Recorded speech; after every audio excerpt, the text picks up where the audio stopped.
tonight on the Cover One Buffalo podcast, we do Dolphins Week Part 2 with friend of the show, Marcel Louis-Jacques. But first, our guys, Handsome Jack. Broadcasting live to Bills Mafia worldwide with Greg Tompsett and Aaron Quinn. Welcome to the NFL. Doesn't matter what's happened before today. Today's a brand new day. It's a brand new season.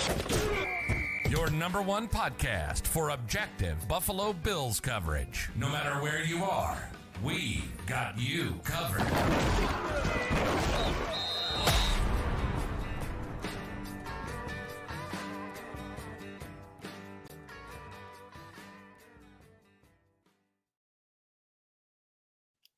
Good evening and welcome to the Cover One Buffalo podcast. You are joining your host, Greg Tompsett, along with my partner in crime, Aaron Quinn. Aaron, how we doing?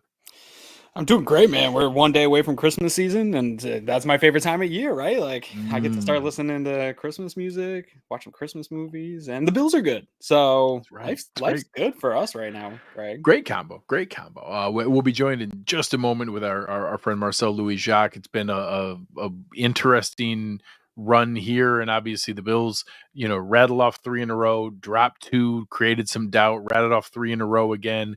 And, it's just been a weird setup for it. But tonight's show is powered by our friends at BetUS. We are going to be talking about some of the different things and honestly kind of a sneaky line in this game. I was a little surprised when I saw it, but I guess it's just the reality of where these teams are in the current moment. But without further ado, let's welcome him up. Our man from ESPN, Marcel Louis-Jacques. Marcel, how we doing? Good, man. Good. This is like a normal week, and by normal I mean no no detaining, no major groundbreaking injuries, no just a good old Buffalo week, man. Like, you love to see it. Just a good old Buffalo week. On that note, what's your priority? Where are you first stopping to eat when you get back in town? Dang, man, I really gotta figure that out. Like, I'm so far behind just because I've just been since week 1 that I haven't had time to stop and think. I haven't checked the weather. I don't know if I need coat or jacket. Is it nice? Is the weather nice, or It's has gonna be Right a now nice it's weekend. real turned? nice. Yeah, unseasonably nice. I was out golfing today. It was like 75 degrees. Yeah. Ooh, okay, Nice. I might not have to check a bag. Like, this looks like a carry-on trip, man. That's what I'm talking about. But yeah, I don't know. I'll probably end up hitting up Nick at Macy's. I was gonna say you're a I think, Macy's guy, so yeah, last time I was there, man, like, this is the level of efficiency they work with over there, man. I told him, hey, I just landed. I'm getting off the plane now. I will be there in 15 minutes sharp. If you don't check a bag, that is a 15-minute off the plane to the rental car, get the car and out. When by the time we got there, had like a whole box, like 2 slices of wings, 8 pizza logs, like all different slices, 8 wings. I was like, man, it's good to have family up here still, man. It's good That's to right. have family. That's right. diving into this team, you talked about it being a normal week here for Miami, and I kind of joked around in our message as we were getting ready for the show of I spent a lot of time getting ready for these teams, and by the time we get on our preview show, I have a really good grasp of the opponent, how to attack the opponent, where the opponent is, except for in those like first couple of weeks of the season. Now we're kind of like into the season. And Marcel, dude, I have no idea. The data is not helping me, right? The data is not helping me. Previous film's not doing much for me because this team operates so differently with or without Tua. So now that you got him back, you had a weekend. Like, how is the fan base and the media down there wrapping their heads around what to expect out of this team for the rest of the year? Now they're kind of behind the ball, having all those games without Tua. I mean, what we kept hearing from the team over and over again is that this isn't just a one-player fix. This isn't put Tua back and all the problems are gone, and magically this is going to be one of the best offenses in the league again. I think it was reasonable to expect some sort of stabilization on offense. Those 4 weeks that he wasn't playing, it was just, I mean, if you could watch the tape, like, guys are open. There are plays to be made if you just pull the dang trigger, man. And that's the problem is it was, 3 different quarterbacks played, none of which had that same chemistry, that same willingness, the same even mentality that Tua brings to the field. And when there's no threat to pass, Like it's a miracle that they were able to run the ball as effectively as they did. But I heard somebody say this week, running the ball does not win you games. Like you don't rely on that to win you games. You still have to be able to throw the ball or move the ball efficiently through the air. Like running the ball is only going to take you so far. And as you saw, it only took them so far. They got the one win, I think it was 193 rushing yards against the Patriots in week 5. They technically won that game, but if you watch that game, man, they were about, what was it, 3 inches? I'm trying to measure how long a foot, like a human foot is. They were a technicality away from needing like a 80-yard drive to win. Yeah. Right there. Like that, like your heel can touch, but your ball of your foot can't.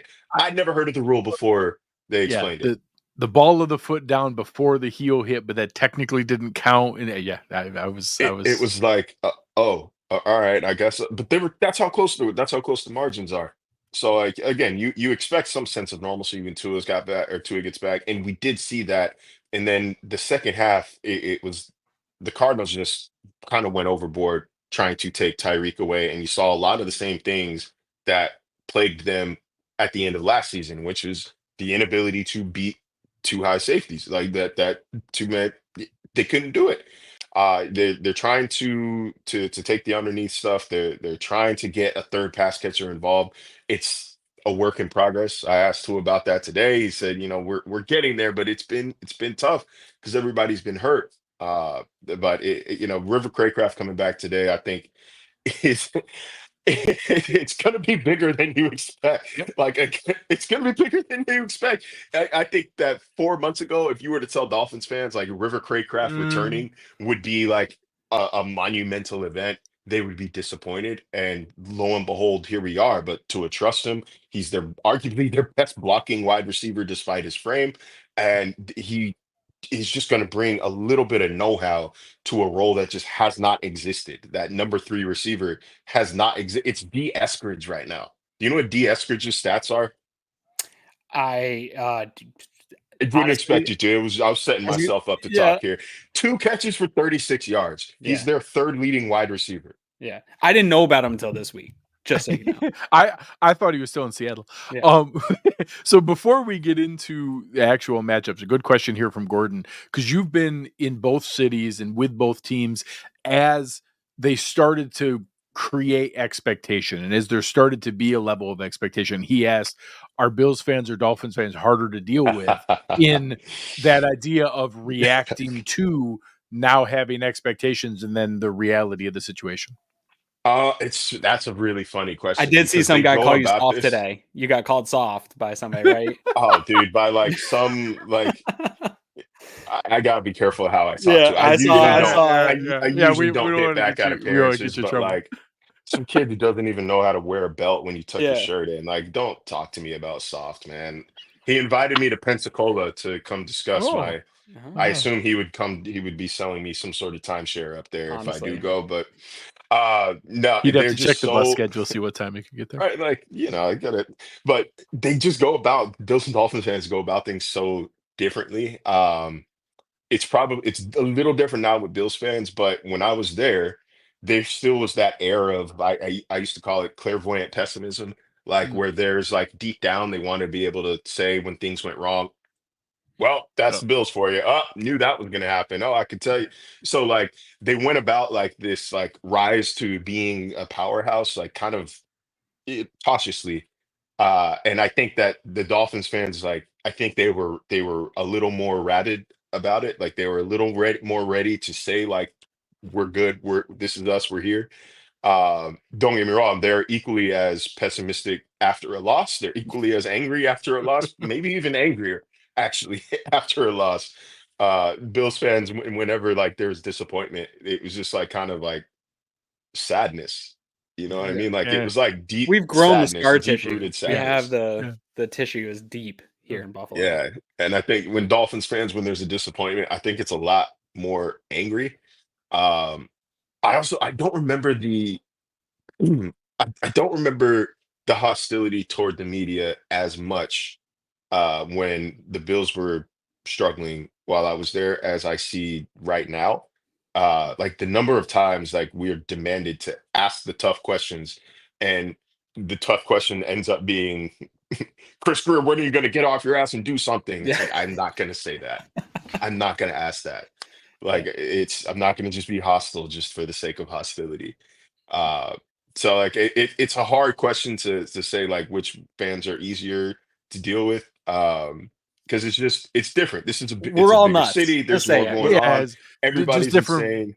shades of crazy. Yeah. Yeah, the different shades of crazy. One is blue, one is aqua. So That's it. well, I guess a tough question that I've kind of had to face is I I think in my head I had built it up that the McDaniel system and the weapons and the crazy speed was the buoy that was rising the tide and lifting the boats, including Tua. And when Tua went out, I honestly had in my head, I'm like, man, Tyler Huntley's going to make another Pro Bowl. This is going to be hysterical. They're just going to keep clicking along because it's the system, it's the scheme, it's the talent, it's the players. I I don't know. Obviously, I don't think anyone was prepared for the depths it was going to drop to. But how did you process how very clearly instrumental that decision making and quick readability was of not having Tua versus I don't think I was alone in thinking that more of the value was coming from the scheme and from his mind and from the speed and the talent around him and not necessarily Tua's mind or Tua's abilities. It's funny because somebody asked Mike about this about a month ago at this point, where they said, what are your thoughts on the belief that like anybody can run this offense, right? Like, because that's the criticism of this Shanahan system, right? Like Brock Purdy has been getting it for the past few years, and he was a little prickly about it, and he's like, really like I kind of take offense to that because this isn't a thing that like anybody can run.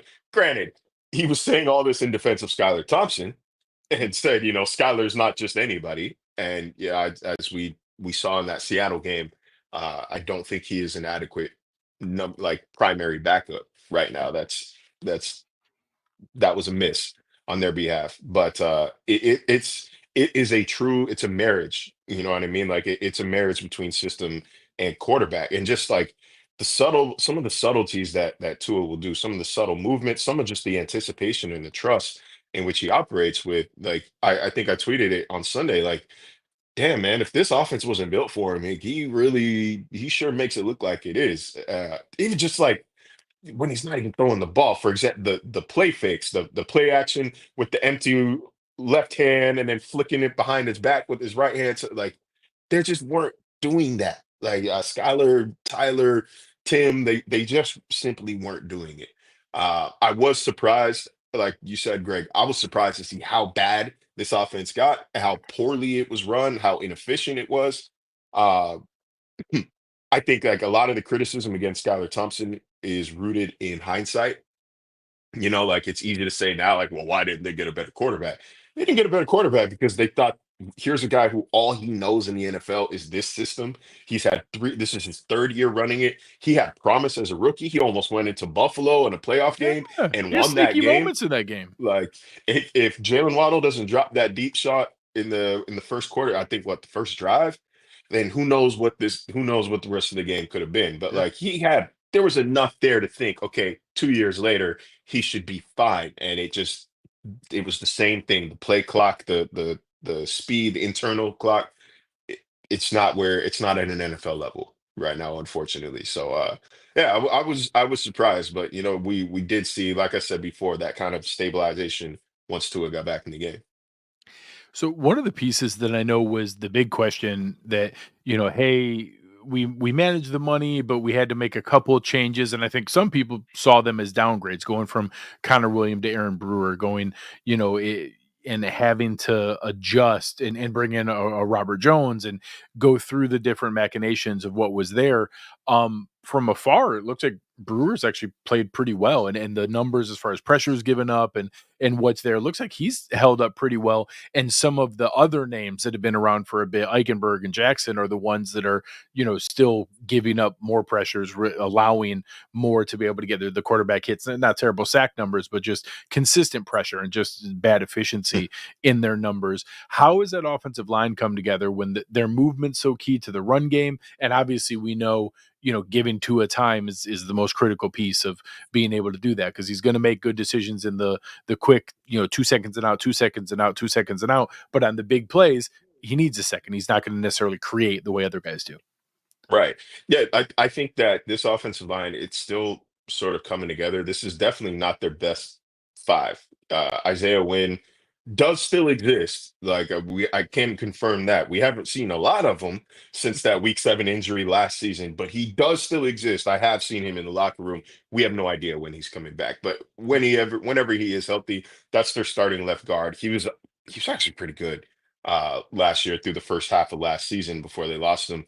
Uh, but it's tough because when you look back to like the summer, for instance, Teron Armstead doesn't really do OTAs, mini camp, training camp. He's there, but he He doesn't shows up for games. participate. Yeah, Yeah. he shows up for games. He's a gamer, but like the tread on his tires it's thinner than it used to be. You don't like to waste reps with him. Like you don't want to take risks with him. So you've got backup there at left tackle. That left guard spot was a kind of a battle throughout the first month or so of the offseason of mini camp and training camp. So that's just now with Rob Jones, that's just now stabilizing. Aaron Brewer was hurt. So that means you move Eichenberg to center, you move whoever the hell to center. It was a what is it, a hodgepodge? I don't know the phrase.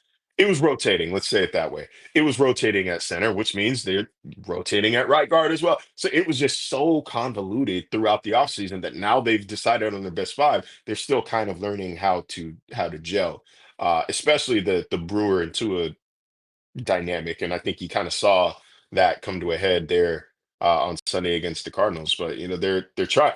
I didn't like that they I didn't like that they weren't able to bring back Robert Hunt, but to be quite honest, he got a 4-year, $100 I was million gonna say contract. you can't be mad at them for not matching $80 million. Yeah, That's crazy. like it is what it is there. He played the market perfectly. They weren't able to come to an agreement in season because I guess his agent, who off the top of my head, I can't remember who it is, but they read that writing on the wall that like, hey, the guard market is going to explode this year. Just like Joel Siegel with Christian Wilkins said, the defensive tackle market Yeah. is going He's to explode this year. Joe Panos with Athletes First. There it is. Look at that, man. Look at that. That's efficient, man. I love the show. But either way, like it was a good play from there. I was concerned that they didn't address the interior offensive line. By the time they picked that 21, 22. Graham Barton was still on the board. And in our mock draft, I had them taking Johnny Newton, who ended up going to the Commanders. But Graham Barton has been, looking like a Pro Bowler already for Tampa Bay, and that would have stabilized the inside of the offensive line for years to come moving forward. So like I was a little concerned with them not addressing it. And then there's Chris Greer's comments as usual that it's kind of a running joke at this point, him saying, you guys, like you, the media, or you, the fans, you guys are more concerned about the offensive line than we are. And it habitually kind of blows up in his face because every time the offensive line struggles, they keep throwing it back at him, man. So I'm sure we'll hear him say it again when we talk at the end of the year. So the last one I have on this side of the ball is, aside from the shock of how obviously critical Tua was to the success, the biggest mystery for this season for me is what in the world is happening with Jalen Waddle? Like, how has there not been more, even having the games with Tua, how is there not more consistent, you know, production or schemed space for a guy that I obviously Tyreek is singular and like his that acceleration and burst is one of a kind, but Waddle is ridiculous in his ability to hit top speed. How is he a guy that's consistently like 9 yards a catch, 11 yards a catch? Like how have they not been able to get him going in space in any consistent manner? And there's a $27 million question right there, right? Because like this is supposedly, if defense is key on Tyreek, like he is supposed to feast. That's what we saw in 2022, 1,300, 1,400, whatever he had receiving yards, and it hasn't been there. He's I don't want to say he has inconsistent hands, but he has timely drops. Like he has dropped the ball in critical moments in the past. I don't think that necessarily weighs on Tua when he makes decisions late in the game, but like he does go to him and he has consistently dropped the ball. But Tyreek Hill has had that same problem as well. He hasn't been able to take the top off the defense because, again, that too high safety look, it's the one thing that they're begging you to do. So like they haven't been able to get that going. It's something that we have repeatedly asked Mike McDaniel, hey man, like how come you're not just even manufacturing some space for him? Just get the ball in his hands, put a lead blocker or two in front of him. I don't care if it's behind the line of script. Just put the ball in his hands and play your hits, man. Like try to do something. I can understand it for those 4 games that Tua wasn't playing. I said it repeatedly. Like it's not just as easy as see guy throw the ball to a guy. Like these are very fast receivers. They run their routes very fast. If you're not used to that kind of 4.2 speed, especially on that kind of frame, like that's a tough window to hit if you're already not known as being an accurate quarterback, like Tyler Huntley and Skylar Thompson and Tim Boyle are not. So I understand it when they're not in. But I did expect a little bit more from them on Sunday. Like there were some signs of life, but it wasn't what you're expecting, considering like how much effort Arizona put into taking Tyreek out of the game. So I would think that that's a focal point moving forward. But ironically, man, last year Tua even admit, not to us, to the Dan Le Batard show, he admit like they were force feeding Tyreek Hill, like they were trying to get him to 2,000 yards. But you know what? That made you the number one freaking offense in the NFL. Go back to that. Yeah. Go back to that. Sometimes it's just that simple. Force feed it to the number one player as voted by his Yeah. peers in the Yeah. league. Feeding Jamar Chase and Justin Jefferson and CD Lamb doesn't seem that bad either. No, just Seems to do it. work for Like those offenses. stop being cute. Stop trying to spread the love. Like unfortunately, that might come as a result, or that might come at the cost of targets for Waddle. But like if you're going to throw the ball 40, 45 times a game, like there's enough to go around, man. Like he should be able to make an impact. It's just it's odd because we've seen so many different versions of Waddle, right? We saw the Jarvis Landry era Waddle as a rookie. We saw what big play Waddle could do, and then we saw big play reliant Waddle last year, where it seemed like unless he was breaking a big one open, he wasn't making that much of an impact on the stat sheet. So like he's got to kind of marry his personalities and marry those playing styles together and figure out how to do something. But it obviously it starts with Mike McDaniel calling the plays and scheming to get them open. Let's flip it over to this other side of the ball. And here, before I get into my questions, you talked about not having injuries be a big thing, but Javon Holland and Zach Sealer, what's the status on those guys? Are we going to see them Sunday, one or the other or both? How's that looking? I would not expect to see Javon Holland. Yeah. You can kind of hear Mike does not like to lie. Yeah. He doesn't like to lie, and he doesn't like to BS. I think he has to, but you could see him doing everything in his power to not outright say like Javon will not play.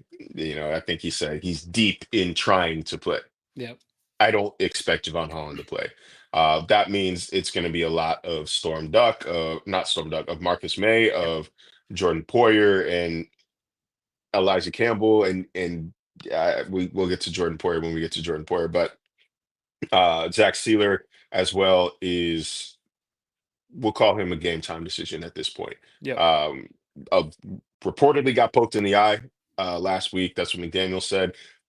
There were additional reports afterward that he actually broke his orbital bone, which like, dude, that's like I'm not saying he got punched in the face. I'm saying that's a punch in the face injury. Like that's something that more than happens when you get punched in the blunt face. force trauma kind of thing. Yeah, like so like I again, like I don't want to start insinuating anything. He doesn't seem like the kind of guy that's going to get himself punched in the face. He's liked among his teammates. He's respected. Unlike me, but yes. And he's also 6'6", 285 pounds. Like, I don't know who's punching Zach Sealer in the face, but like that's a forceful injury. Let's say it that Yeah, way. yeah, It's a yeah. forceful injury. So if he did get poked in the eye, then my God, that was a hell of a poke. So that's going to be a game time decision. But they need him in there, man. They do. As good as Calais Campbell has been, like Zach Sealer is one of those special names that a lot Disruptive. of people across the league don't talk about as much as maybe they should, but people who know. Yeah, he's a real disruptive player. I want to talk about the defense kind of overall here because want to get your opinion on this right there. At DVOA, they're 27th right now. Pass defense 23rd. Run defense is 28th. They get decent amount of pressures. They're not necessarily sacking the QB here. Is it a chicken or the egg thing with the offense not playing up to par? Is that affecting the defense, or does the defense have its own set of problems that's independent of how the offense was going with Tua out? I think it really it starts with that. It starts with the offense struggling. It's defense is weird, right? Because it's not like you could throw every analytic, every number there, but like there's something to be said for the emotion of playing defense. And the best example I can think of is back in 2020. Do you remember how randomly the Bills defense just like wasn't good for the first half of the season? Mhm. And we're asking players, and they're like, "Yeah, I mean, like playing without fans in the stands, like it's hard to get like fired up like that." So I think like it does something to Hey, your I morale. I live in Cleveland. I watch what the cloud of something else going on can do to a really talented side of the football. Yeah, Yeah, and it's like easier to play with a lead, right? Like Miami's built to play with a it's lead. it is easier to play with the lead. There's just something to be said for what it does to you, and what it does to a unit when an offense is giving you nothing. And like we're not saying like not giving you a lot, not giving you much. They were averaging like 10 or 11 points a game without Tua, man. Like that is nothing to go on. That Seahawks game, like it was like 6 or 7 straight empty possessions that they're getting no offensive support. Like they intercept the ball on the 4 yard line and get a freaking field goal out of it. Like that kind of stuff, it adds up, and it it, Oh it yeah. tolls and it boils over eventually at the end of the game, where you kind of realize like, okay, man, like what's the point? What's the point of holding on here? Like they've been decent. I think they're the number probably 2 now, third down defense in the NFL. Like they are good at getting off the field in situations where they need to get off the field. But you can only do that for so long. Yeah. Yeah. One of the things that's been kind of interesting, right? Well, one, I'm going to have two players kind of stand out in here in this question. Is the thing that I found interesting is when you see the data, it doesn't match up with what I'm seeing in terms of they are getting pressures, right? By the way, Calais Campbell still playing at a high level at his age is just I just want to incredible. throw it out there. He's more than welcome to stay and not fly back. Yeah. Yeah. But you Definitely. guys fly back with it. You guys fly back with a 5th round pick. He stays in Orchard Park. Everybody's happy. Um, him, and then from the last couple of games that I watched, Chop Robinson looks close. Like he's not hitting on him, but it's Oh right my. there. And you saw some frustration pop because he had a couple where Kyler Murray's slippery, so that's also tough. But he had some pressures where just were real close. He seems close. But it's not converting to sacks. It's not converting to big plays. How frustrating is that? Is the fan base getting frustrated? I'm sure there's some rumblings that Chop Robinson's a bust already going on there, but there is pressures on tape. They're just not converting. What's going on? Is the fan base frustrated, man? Like that was the whole reason I got called soft the other day. Was I Chop? said you guys need to chill on Chop, man. Yeah. Like okay, I'll fully admit, like I like the kid as a person. Like he's a good kid, man. Like I Yeah. talked Penn State football with him in the locker room. That has nothing to do with the fact that like if you watch him and you watch these games, like just because the sacks are not piling up or really even showing up does not mean he's not getting there. It reminds me a lot of Jalen Phillips, like his rookie year, the first half of the rookie year, like he was getting there. You could see like, okay, it's coming on, the lights coming on, the lights coming on, and eventually I think he finished with like 7.5 sacks. I'm not saying that Chop Robinson is going to break that record. I think was actually a rookie record for the Dolphins. I'm not saying he's going to do that, but like he is playing a role that he wasn't necessarily drafted to play right now, right? So like the Dolphins, they obviously had Jalen Phillips coming off the torn Achilles, but they expected him to be ready for the season. Bradley Chubb, as we're told, was not expected to be ready, but they went out and signed like a Shaquille Barrett, and Shaquille Barrett decides beforehand, before the season, like, I'm done, I'm good, I don't want to play anymore. So like Chop's not in that development situational pass rusher role anymore. Like he has to play more consistently than I think they originally planned. But like judging him off of not being able to bring down Anthony Richardson and Kyler Murray is like an insane thing to me because Anthony Richardson's hard to bring down, dude. Like his problem is he can't hit the broadside of a barn. Not that he's a sackable quarterback. Like this guy's 6'5", 260. He's hard to bring down. And Kyler Murray might be the hardest quarterback, period, to tackle in the NFL because he's so damn shifty and he gets in and out of trouble so quickly and so easily. So like there were some moments, I saw one where I'm trying to remember which quarter it was. It must have been the third quarter. Chop, he just explodes off the line, man. He's in Kyler's face. I mean, within like a second of the snap, and Kyler just kind of sidesteps and Yep. skirts out, and you could see Chop like slamming his Slam head on the his ground, hand yeah. on the ground, like, damn it, man, I'm right there. He's right there. You ask any defensive player, any defensive coach, man, like the sacks don't tell the full story. These sacks will eventually come if you get consistent pressure and you're consistently in position to make those plays. Eventually, you are going to make that play. So, like, I'm not ready to bury the kid after 7 games, and we can't even really call it 7 games because he didn't have that meaningful of a role until Jalen Phillips went down. Luckily, Emmanuel Ogba was a great re-addition. They had initially let him go. He's been very good this year, Yep. kind of like he was in 21 and 20.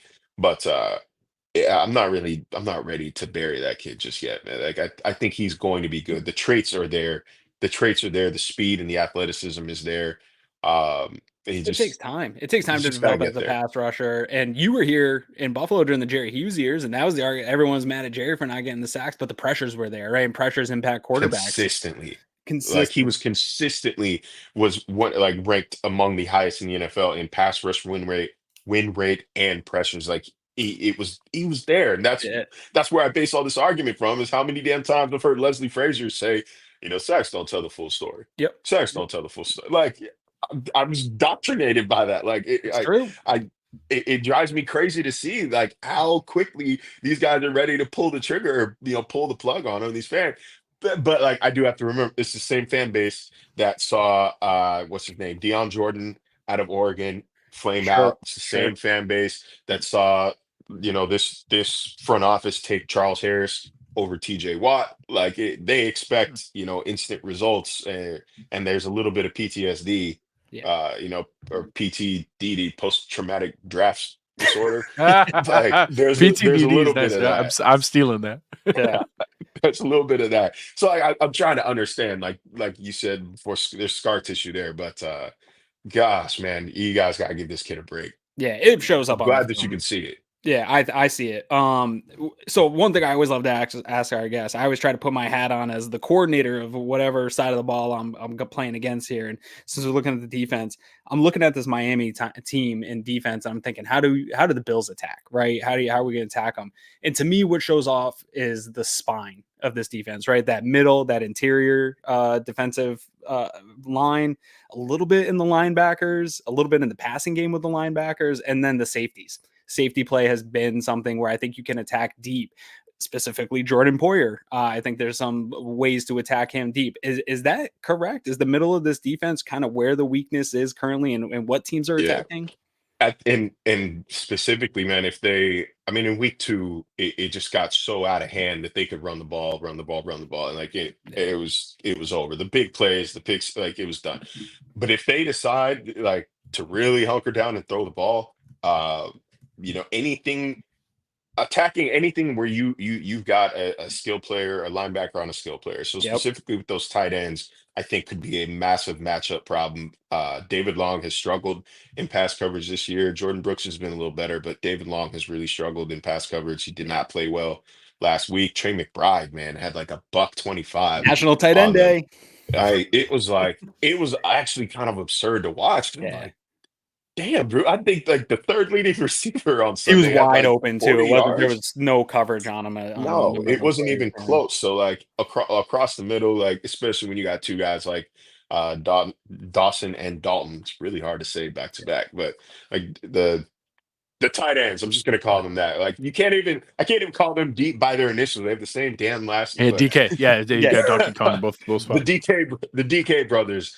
Yeah. I think it's a potential matchup issue. And then when you've got a guy like James Cook who's so prolific out the backfield, I mean, and even I think Ty Johnson. Trying to remember the play, but even Ty Johnson in week 2 had a real backbreaking catch there in the first half that really helped put that game away. So it's there are, and then let's just say you have perfect coverage.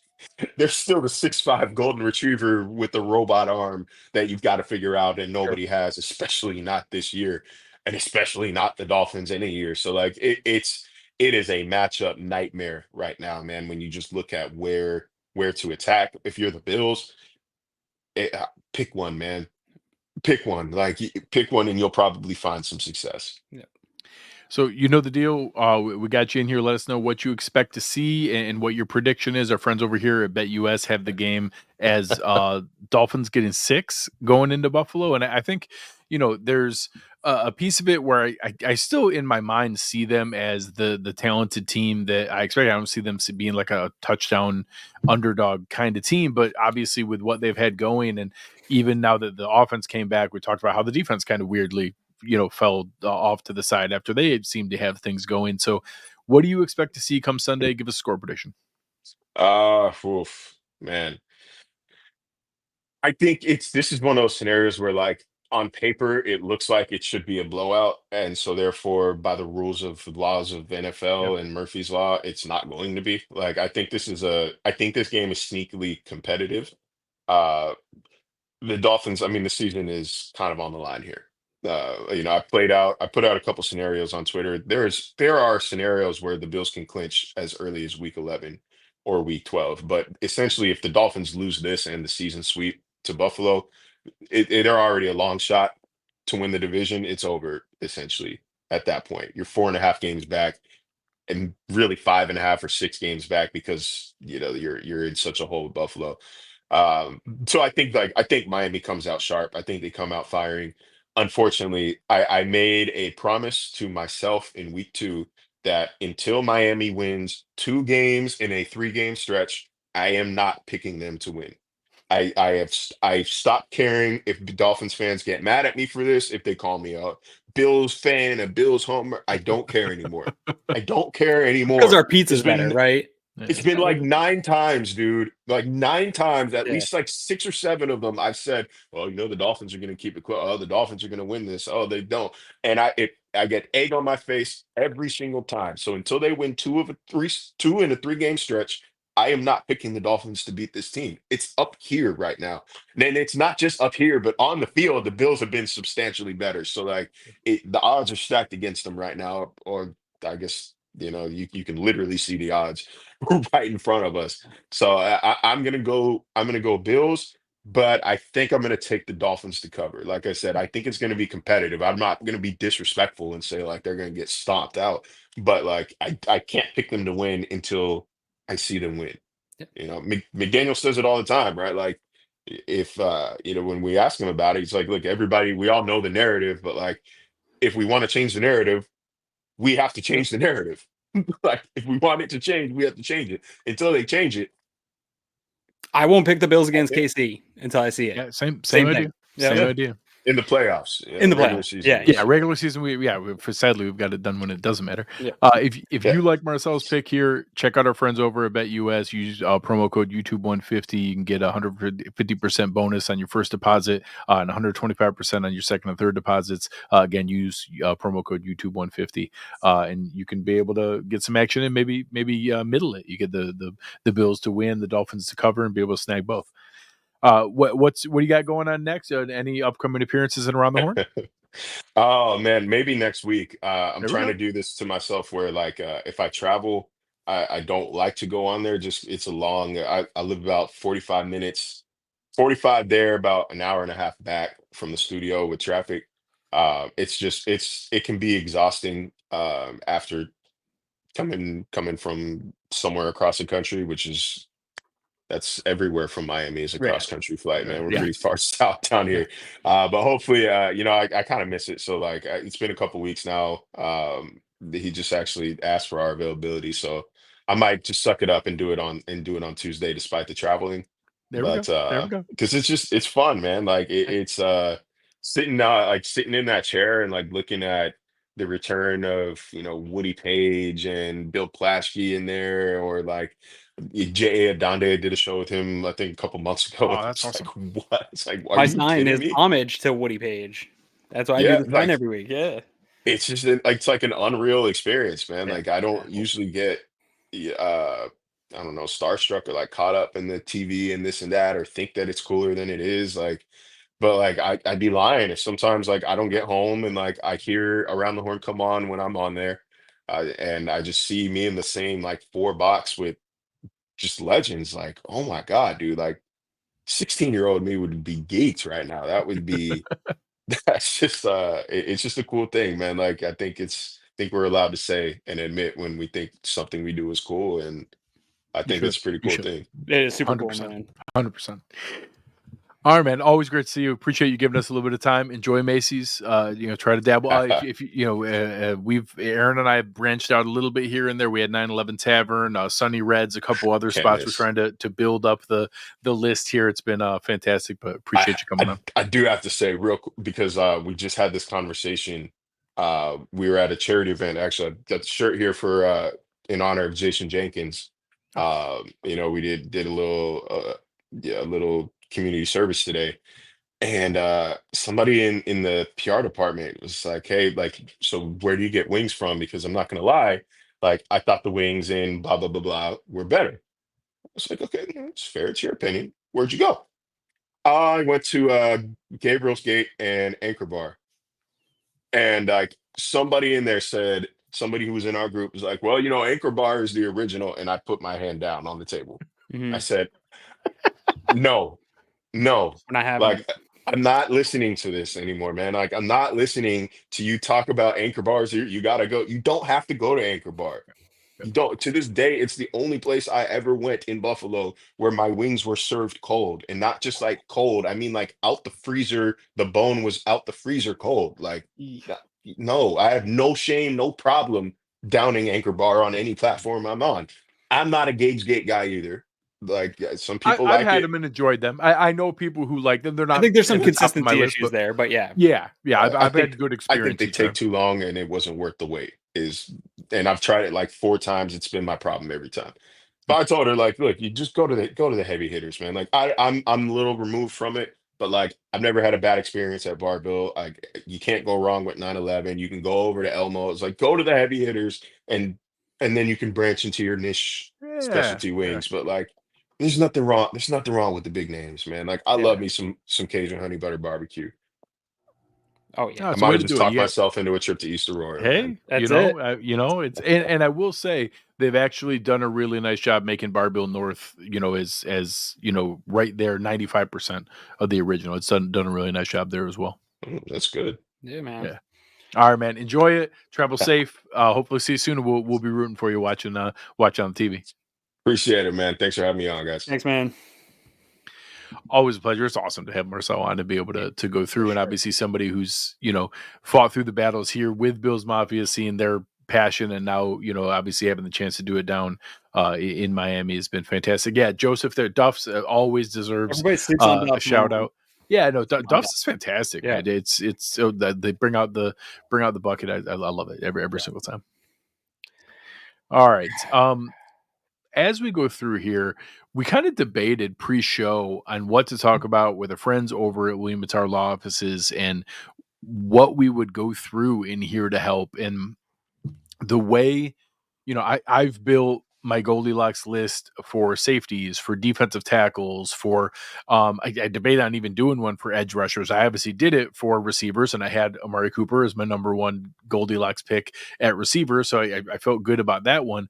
But I even posed the question to you: do we think any potential trade acquisition has as much impact as the news that Sean McDermott shared today? Why don't you let the folks know what we heard from Sean McDermott today? Yeah, it sounds like there is a plan for Matt Milano's return, which when I was talking about it on Twitter, people were like, well, yeah, that's obvious. I didn't know that that was obvious, that it was for return in the season.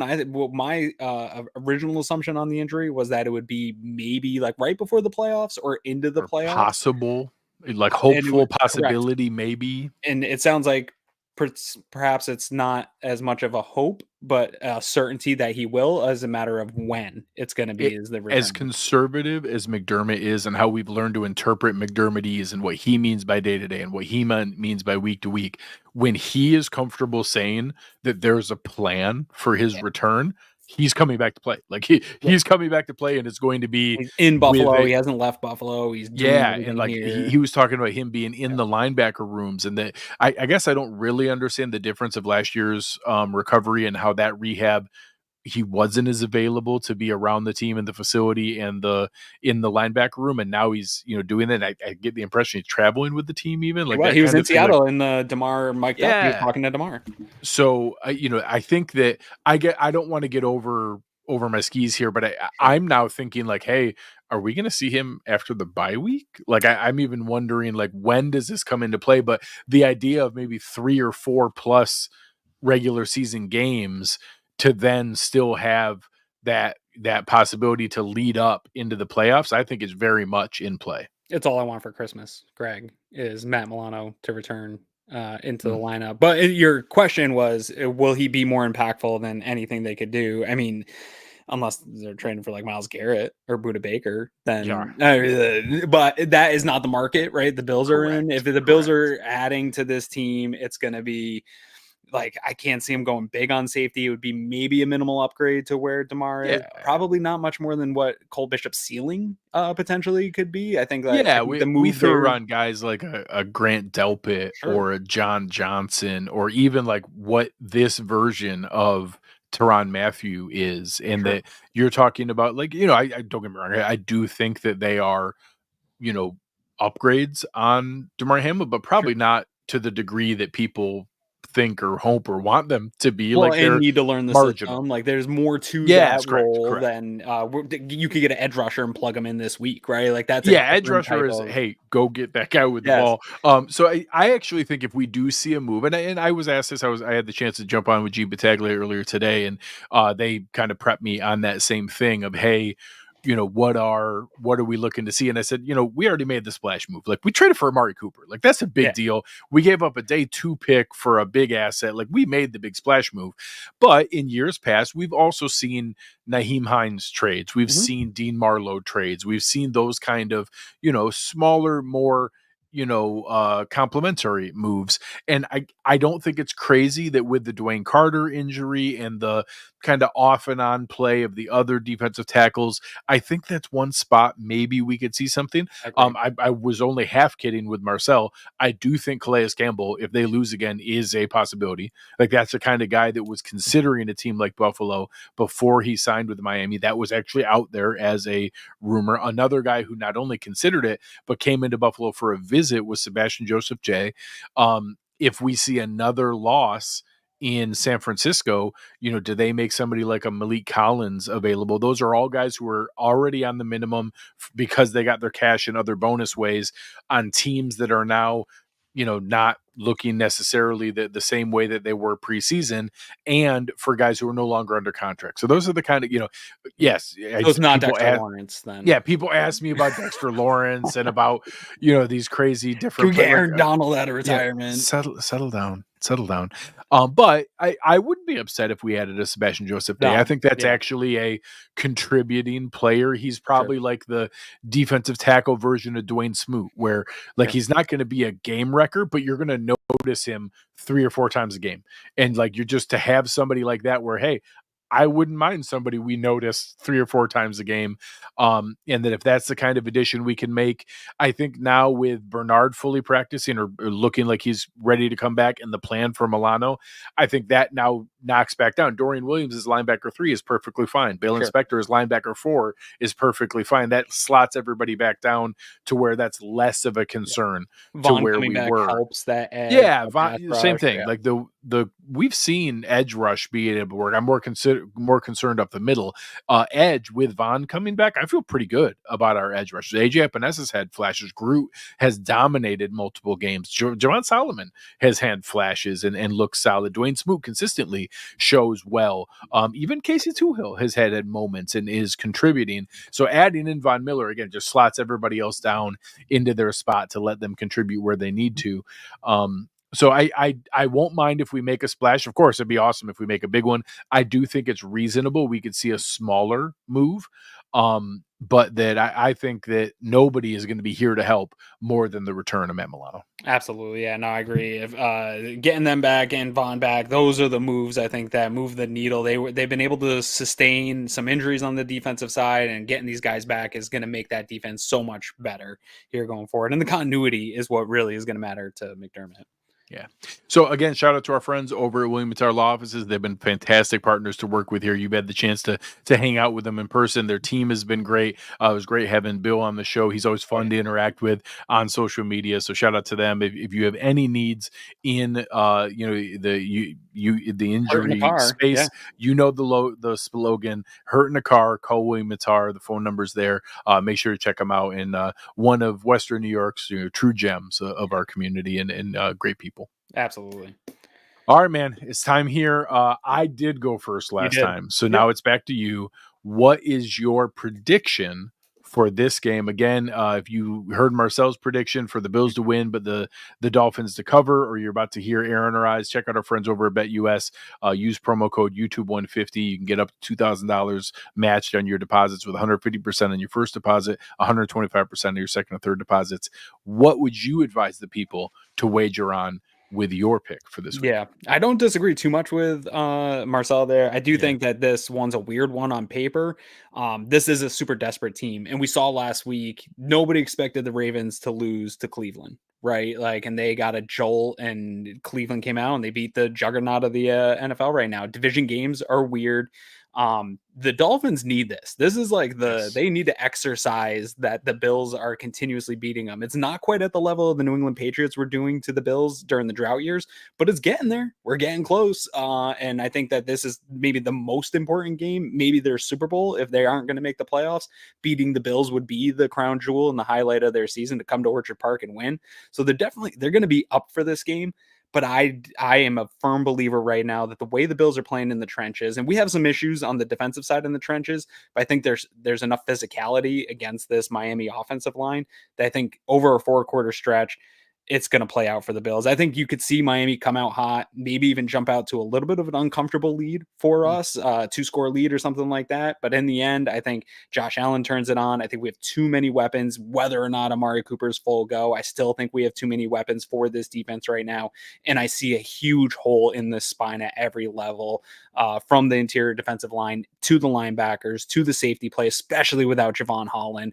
That's going to open up the tight ends. That's going to open up Khalil Shakir. That's going to open up the seam stuff. I think it's going to be too much for them to overcome. I've got it. Bills 30, Dolphins 24. And I think that covers I didn't even see the spreads here before today. And I think that's covering everything. Spot on. It's right there. It's right there, right? So I had it 30-24, Bills win. And we continue to celebrate beating up and bullying the Dolphins. So I'm right in that same range. I do weirdly think it's going to be closer than people think. I think that we see a big player too. There's so much speed on that offense. They're getting their bearings back together. The offense actually looked pretty decent last week. It was the defense who struggled. I think we see some bend but don't break, but I do think they're going to break us twice. I think both teams score 5 times, but I think it's 3 touchdowns and 2 field goals for the Bills, and I think it's 2 touchdowns and 3 field goals for the Dolphins. So I've got 27-23. Okay. And I think that it's going to be that difference of just having the couple where we bend but don't break, and that Josh is that difference where their defense is going to have plays that they have some, Javon Holland's still there. They've got guys that can still make some plays. I just think that we're going to get enough conversions and enough, 7s instead of 3s that it's going to net out in our favor. So I appreciate it to be able to go through and, take this team seriously. But like Marcel said, until they start stacking some W's, it's just I'll believe it when I see it. Yeah, it's one of those things that it also, as much as they want it, it's almost, it puts too much pressure, right? Like they kind of have to come out and beat this team. It's such a pressure for them. It's going to be asked all week long. Mike McDaniel's already gotten the questions about it. It becomes the narrative of this game. And we saw firsthand what that did to the Bills every time they played the Patriots. It almost puts a shadow over the game before the game starts. And it's like they start out with a 10-point lead of just being the bully over you. And I think the Bills still have that upper hand, both in the psychological part of the game, but I think the rosters of these two teams are not as close as maybe people thought going into the season. Offensively, they still have the skill positions and the weapons, but the loss of Wilkins is big. Christian Wilkins in that middle of the defense, that was way bigger, I think, than we maybe realized. I don't agree with Marcel that the issues are all that the offense wasn't doing well. I think that their issues on defense are a little bit deeper. We saw it last week in the Arizona Cardinals game. They, even with Tua back and the offense scoring, they still couldn't keep up and gave that game away. And so until I see, kind of to Marcel's point, until I see it from Miami consistently, I'm going to have a tough time against one of the top 5 to 3 offenses in the NFL who is rolling right now. The last 6 quarters of football from this offense, Greg, has been some of the best offense, most efficient offense, moving the ball at a high rate that we've seen. I'm expecting that to continue. 100%. All right, final question before we take off. What is your number 1 draft pick you're going to steal out of your kids' candy tomorrow night? Reese's. They give me the Reese's. They just hand them right over to me now. They don't even... They get them and they're just like, here you go, don't Dad. Even have to make up like an inspection lie. They just know that that's the dad tax. We went to my dad's going to get the Reese's. Well, my wife's work party today, and my littlest Cooper he went and he got to pick out anything he wanted out of a bin, and there was a bunch of candy, and he grabbed a full-size Reese's and he walked it right over to me. He's like, here you go, Dad. And I was like, you just shot up the power rate. You're my favorite son. Attaboy. Favorite son. Congrats. Top-notch son work right there. Yeah. That is really, really, really, really good. I'm right there. I still love a Snickers. But Reese's is the top of the list. It's it's fantastic. All right, guys. This has been fantastic. It was great to be able to have Marcel on. We always love having him on every year and staying connected with such a great guy and somebody who's, so well loved when he was here covering the Bills. And now, unfortunately, having him down there covering the hated rival Miami Dolphins is still nice to have him on to be able to talk ball. Any other thoughts for the people before we close out? No, man, if you're in Western New York, enjoy this little bit of heat wave we've gotten here with it still being in the 70s randomly in late October. I can't believe it. So enjoy it. And hopefully the Bills make it a nice victorious weekend for us to celebrate as we get into the holiday season. Next time you see me, it might be Christmassy behind here. I don't know yet. I don't know if I'm going to never know. We'll see. Joseph saying there he's a Tootsie Roll fan. Producer Chris has a shout out for the dark horse here. Milky Way Midnight. That's a sneaky one. I know my wife likes a Milky Way Midnight. She's a dark chocolate fan, so she's right there with Tootsie Rolls, man. I feel like if you just wait till the end, the bag's full of Tootsie Rolls, and you can have your pick. Oh, you can go just get fistfuls. Go nuts, yeah. All right, guys. This has been fantastic. We appreciate everybody here. Again, thank you to our awesome sponsor, William Mattar Law Offices. They're great. You're hurting a car, call William Mattar. And make sure you check out our friends over at BetUS. And again, this show is sponsored by BetUS Sportsbook and Casino, and they remind you to please gamble responsibly. So please make those, have fun with it, but do it in a responsible way. But on behalf of our team over here at Cover One and our fantastic producer, Chris Kepner, you have listened to myself, Greg Tompsett, and Aaron Quinn. This has been the Cover One Buffalo podcast, and we are out.